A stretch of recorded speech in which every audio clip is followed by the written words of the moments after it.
Bonjour Nathalie Janson. Bonjour Nicolas. Professeur à Neoma Business School et Stéphane Van Nuffel, bonjour. Bonjour Nicolas. Co-fondateur de Net Investissement. Merci de netinvestissement.fr. Merci d'être venu. Avec grand plaisir. C'est sympa. Moi non. Si. Ah bon. Pourquoi? Parce que non, alors j'ai quand même gardé un sujet d'actualité. Un sujet d'actualité du jour pour ouvrir l'émission. C'est la décision de geler la rémunération du livret A à 3%. Alors objectivement, hier je prenais le pari qu'on n'irait pas à 4%, je pensais qu'on irait au moins à 3,5%. Et en fait, mon parti pris du jour est de dire que c'est franchement dégueulasse de laisser le livret A à 3%, il n'y a aucune raison. Il y a une formule de calcul aujourd'hui qui justifierait qu'il soit à 4,1%. Mais je serais Bruno Le Maire, j'aurais fait exactement la même chose. Est-ce que vous partagez mon point de vue, Stéphane Van Nuffel? Alors d'abord, évidemment, vous aviez un débat d'experts très intéressant hier avec Xavier. Hier, c'était, attendez, je vais vous dire, avec Xavier Timbaud, avec Lorenzi, Robert Rivaton et Lorenzi. Voilà. Bon. Absolument. Et nous avions hier un débat, et c'est pas leur manquer de respect, parce que chacun a créé des très belles boîtes. Après, ils avaient tous une vision extrêmement économiste, et je sais pas si vous avez ressenti ça, Nicolas. Moi, je Une vision macro, vous voulez dire? très macro. Très En fait, macro. Tous les arguments des uns et des autres étaient qu'un parfaitement argument recevables. macro qui Non, mais juste. justement, tous leurs arguments étaient parfaitement recevables.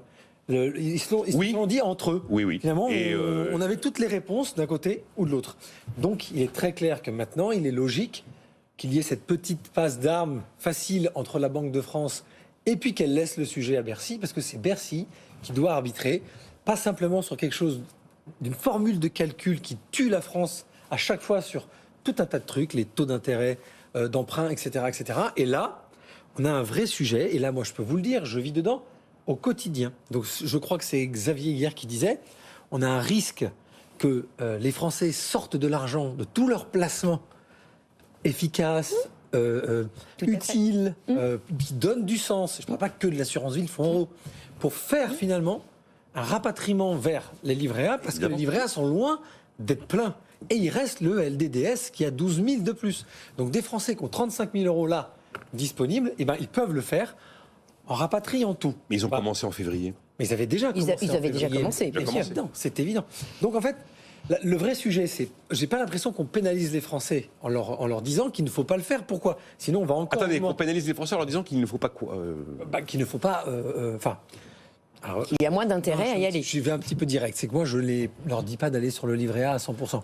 J'imagine que chez votre netinvestissement.fr, on dit pas, écoutez, mettez votre argent sur le livret. Nicolas, je pourrais, parce que la mécanique, c'est que les livrets sont l'épargne de précaution des Français. On est d'accord. C'est entre 4 et 5 mois de salaire annuel. C'est pour les coups durs, c'est débloquable, c'est non fiscalisable, sur Internet.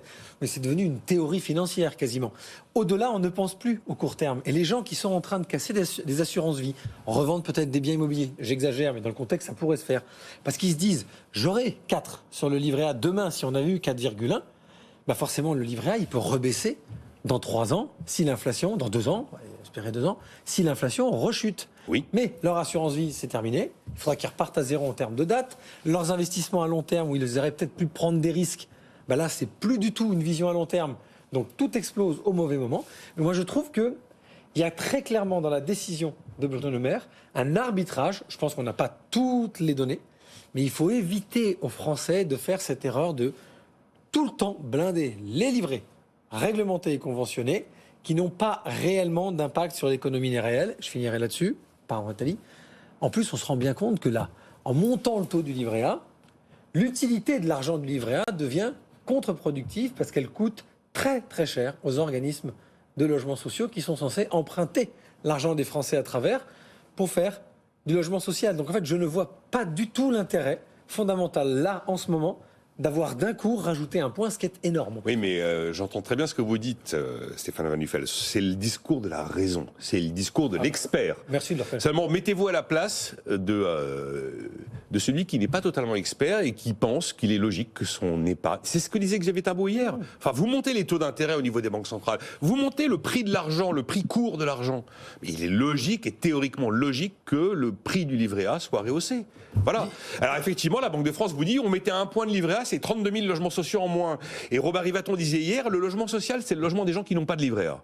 Oui, ça s'entend aussi. Et donc, qu'est-ce qui va se passer? Il sera refinancé par les autres acteurs Bon. Comme par exemple la CDC qui déjà doit supporter le financement des stocks des promoteurs immobiliers. Moi j'aimerais juste voir, j'y ai pensé hier en écoutant l'émission et je le redis, elle était très très bien. Qu'est-ce qu'on ferait avec le livret Avenir Climat ?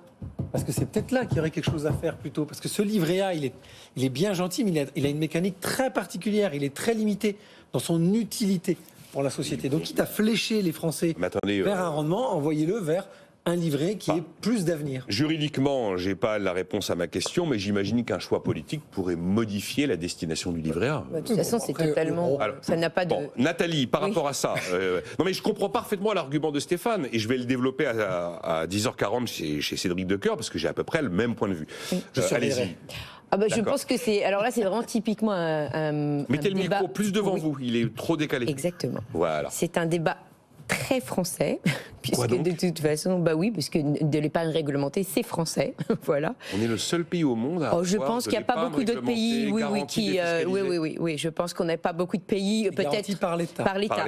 Je pense qu'à part peut-être la Chine, et encore, je ne pense pas que ça existe, mais bienvenue en Chine. Ironiquement, voilà, exactement.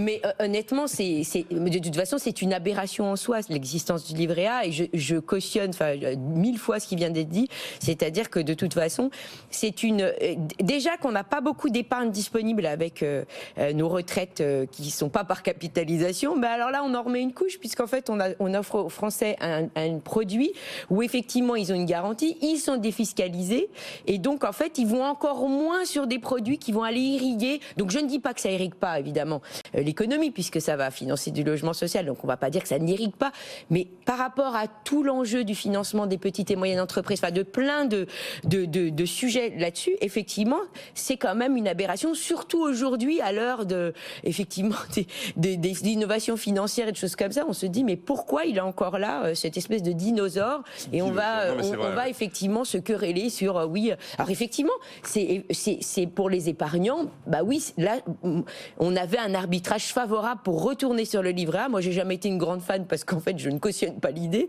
mais effectivement, objectivement, aujourd'hui, il a quand même une force d'attraction, parce que il est défiscalisé, donc ça peut quand même valoir le coup, effectivement, en épargne de court terme, de l'avoir parqué comme ça. Oui. Mais effectivement, comme il a été très justement dit, ça veut dire qu'en fait, on casse la dynamique de vouloir projeter dans le futur, d'aller mettre de l'argent sur plusieurs années. Je pense qu'effectivement, c'est vraiment, on n'éduque pas justement les Français à investir dans l'avenir, à prendre des risques, modérés ou pas. Je veux dire, c'est hyper contre-productif, et c'est effectivement, finalement, une bonne chose qui a été faite, même si c'est un arbitrage politique, mais parce que c'est clairement, comme vous l'avez dit, un arbitrage politique. Là, on n'a pas de problème là-dessus. Mais voilà, donc moi, je suis très contente que ce n'ait pas bougé.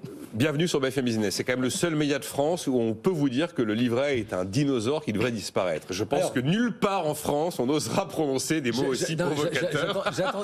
Non, mais elle a raison, Nathalie. Nicolas, j'attendais mon tour pour attendez votre tour. Vous êtes que deux. Je m'étais chamaillé avec... on était deux d'ailleurs ce jour-là aussi, avec Jean-Marc Daniel sur la rhétorique, vous savez. Mais moi je me chamaille tous les jours.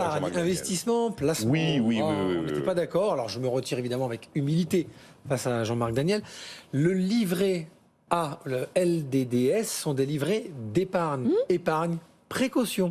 C'est-à-dire épargne très court terme, débloquable avec forcément une garantie de votre banque. Pour le LDDS, de l'État, pour le livret A. Donc non, c'est un dinosaure dans son mécanisme, etc. Et ce qu'il finance est peut-être à discuter, parce qu'il ferait peut-être mieux de faire Exactement, aujourd'hui, il y a débat. De l'infrastructure verte, à mon avis. Mais pour autant, pour la grande masse des Français, c'est le placement qui les protège au quotidien. Donc c'est pas la peine de mettre des énormes sols, des énormes plafonds, pardonnez-moi, mais il faut le garder, parce que vous avez une garantie en capital, un peu de rendement, hyper grande souplesse, mais je le redis, on prend son salaire annuel, vous gagnez 30 000 euros par an, vous faites votre calcul, grosso modo, il y a 10 000. Parce que c'est la voiture, il faut envoyer le petit rapidement pour un camp d'été, on change je sais pas moi, le frigo qui tombe en panne, ça sert à ça. Un livret, c'est pas un placement, c'est pas sa retraite. Il faut quand même bien se dire que dans plein d'autres pays, il y a plein d'autres choses qui existent pour cette épargne de très court terme. Ça s'appelle effectivement des fonds monétaires. Et si on les place majoritairement en titre d'État, tout va bien, il va rien se passer.